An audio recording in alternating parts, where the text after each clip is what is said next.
আচ্ছা দেখো, আজকের আমরা করব ডিভিশন। ডিভিশনটা খুবই সোজা জিনিস, তাও আমরা সবাই জানিও, তাও আমি একটু বলছি যাতে তোমাদের পড়তে একটু সুবিধা হয়। দেখো, এখানে একটা নাম্বার দিয়েছে 849 ডিভাইডেড বাই 14। তো 849কে আমাকে 14 দিয়ে ডিভাইড করতে হবে। 14-এর টেবিল আমরা সবাই জানি এবং জানতে হবে আমাদের, কিন্তু যদি কেউ না জানে বা ভুলে যাচ্ছে, মনে পড়ছে না, সেরকম ক্ষেত্রে আমরা কিভাবে করব। ঠিক আছে, এবার এই 14-এর জায়গায় 24 থাকলে তাহলেও সেই একই নিয়মে করব। আমরা এবার ডিভাইডটা শুরু করছি। দেখো, এই যে এটাকে বলে ডিভাইজার, এটাকে বলে ডিভিডেন্ড, এটাকে বলে কোশেন্ট, আর লাস্টে যেটা বেরোচ্ছে এটাকে বলে রিমেন্ডার। যেটা পড়ে আছে রিমেন, সেখান থেকে রিমেন্ডার। ঠিক আছে, রিমাইন্ডার নয় কথাটা, রিমেন্ডার। ঠিক আছে, আচ্ছা, তাহলে এই ডিভাইজারটা দেখছি দুখানা ডিজিট আছে। তা ডিভাইজারে দুটো ডিজিট থাকলে আমরা সবসময় ডিভিডেন্টেও দুটো ডিজিট কনসিডার করব। তা আমার দুটো ডিজিট আছে 1-4, তাহলে ডিভিডেন্ডেও আমি কনসিডার করব 8-4। ঠিক আছে, তাহলে আমার ডিভিডেন্ডটা এখন প্রথমে কত না 84, আর আমার ডিভাইজার 14। আচ্ছা, এই ডিভিডেন্ডের প্রথম যে ডিজিটটা সেটাকে তো 14 দিয়ে ডিভাইড করা যাবে না, তাই জন্য ওর ওপরে আমি একটা 0 বসিয়ে দেবো। ঠিক আছে, হয়ে গেল। আচ্ছা, এইবার আমরা কি করব, 14-এর টেবিল জানি না, ভুলে গেছি, তাহলে আমরা কি দেখব, ডিভিডেন্ডের প্রথম ডিজিটটা দেখব আর ডিভাইজারের প্রথম ডিজিটটা দেখব। প্রথম ডিজিট মানে যদি দুটো ডিজিট হয় তার টেন্সের ঘরটা দেখব।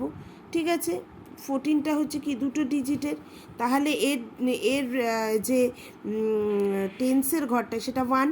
আর আমাদের এখন ডিভিডেন্ট আমরা কনসিডার করেছি 84, 849 নয়, আমরা দুটো ডিজিট কনসিডার করেছি, তাহলে 84। তাহলে 84-এর 4টা ওয়ান্সের ঘরে আছে আর 8টা টেন্সের ঘরে আছে, তাহলে আমরা 8টা দেখব আর 1টা দেখব। 1-এর টেবিলে 1 কত যা 8 সেটা আমরা দেখব। 1-এর টেবিলে কি না 1 8 যা 8, তাহলে 14 8 যা থেকে শুরু করব দেখা। আমরা 14 9 যা 14, 14 2 যা এরকম করে এখানে রাফ ওয়ার্কে করব না, আমরা 14 8 যা থেকে শুরু করব। 14 8 যা কত না 112, তাহলে এটা যাবে না, এই দেখো ক্রস দিয়েছি এখানে, এটা তাহলে হবে না, কারণ আমার আছে এখানে 84, হবে না 112। তাহলে 14 8 এর নিচে দেখব, 14 7 যা, 14 7 যা এসছে 98, তো সেটাও হবে না। তাহলে তার নিচে যাব, সেটা কত না 14 6 যা, 14 6 যা 84 হয়েছে। তাহলে আমি এখানে লিখলাম 14 6 যা 84, মানে ডিভাইড যেখানে আমার ডিভিডেন্ড লেখাটা শেষ হবে ঠিক তার মাথার উপরেই ডিভাইজারটা কোশ্চেনটা বসাবো। ঠিক আছে, এই দুটোকে সাবট্রাক্ট করলে 0 হচ্ছে। ঠিক আছে, 0। আমার ডিভিডেন্ডে এখনও একটা ডিজিট আছে, এবার তাকে নামাবো আমি, সেটা হচ্ছে কি 9। এবার দেখো, এটা 1 ডিজিট, এটা 2 ডিজিট, কোনোদিনই ডিভাইড যাবে না। ঠিক আছে, 14-এর টেবিলে তো আর কোথাও 9 নেই, কিন্তু যেহেতু এটা ডিভাইড যাচ্ছে না তার জন্য আমাকে একটা পেনাল্টি দিতে হবে। সেটা কি না, আমি এটাকে 14 0 দিয়ে ডিভাইড করব। 14 0 যা 0 করতে হবে এই ডিভাইডটা, 14 0 যা 0। ঠিক আছে, 9 থেকে 0 বাদ দিলে 9, সাবট্রাক্ট করলে 9, তাহলে 9 আমার রিমাইন্ডার হয়ে গেল। আর কোশ্চেনটা আমার কি হলো 60। ঠিক আছে, দেখেছো এখানে যতগুলো আমার ডিভিডেন্ডের ডিজিট আছে ততগুলোই কিন্তু কোশ্চেন্টের ঘর হতে হবে। ঠিক আছে, প্রথমটা যদি না হয় 0, সেকেন্ডটাও যদি না যায় কোনো কোনো ক্ষেত্রে সেখানেও 0 বসাবো। ঠিক আছে, সবগুলো ঘরে যেন ডিজিট থাকে। ঠিক আছে, আর রিমাইন্ডার আমাদের মিনিমাম একটা বেরোয়। এবার ম্যাক্সিমাম যত আমার ডিভিডেন্ড আছে সেই অনুযায়ী রিমাইন্ডার হবে, ডিভিডেন্ড আর ডিভাইজারের উপর নির্ভর করে। তাহলে আমার কোশ্চেন কত বেরোলো 60, রিমাইন্ডার 9।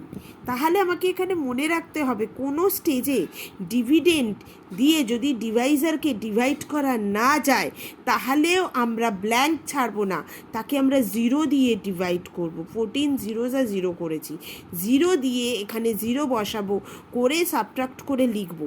ধরো এরপরে আরও আরও একটা ডিজিট আছে, তখন আমরা কি করব, এই দুটো ডিজিটকে একসাথে নাবাতে পারবো না। আমরা এই 9কে নাবিয়েছি, না 14 0 করেছি, তারপরে সাবট্রাক্ট করে আবার 9 এসছে, তারপরে আমরা এখান থেকে ডিজিটটা নাবাতে পারবো এর পাশে যদি কেউ থাকে। ঠিক আছে, এবার এই ফরম্যাটটা এরকম না হয়ে এরকমও হতে পারে। ঠিক আছে, একই নিয়ম, কেউ কোশেন্ট এখানে লেখে, কেউ কোশেন্ট এখানে লেখে, কিন্তু আমি তোমাদের বলবো, সাজেস্ট করব কোশেন্ট ওপরে লিখতে, তাহলে তোমাদের করতে একটু সুবিধা হবে। ঠিক আছে, থ্যাংক ইউ। বলবো কথা।